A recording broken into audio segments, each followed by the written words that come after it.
വർണ്ണരാജികൾ വിടരും വാനിൽ വെള്ളി മേഘങ്ങൾ പൊഴിയും താരക രാജകുമാരിയോട് തങ്ങു തിങ്കൾ കലവാടി. അതാണ് വിക്രം മൗണ്ടൻസ്.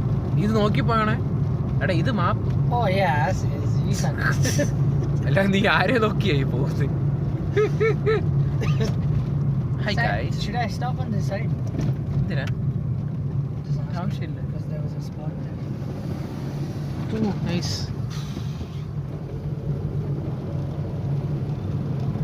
So guys, നമ്മളിപ്പോൾ പോകുന്നത് വിക്ലോ മൗണ്ടൻസ്. നമ്മൾ ഇതുവരെ എക്സ്പീരിയൻസ് ചെയ്യാത്ത അത്രയും ഭയങ്കര ഒരു സാധനമാണ്. See this guys? Oh, screen ഇങ്ങനെ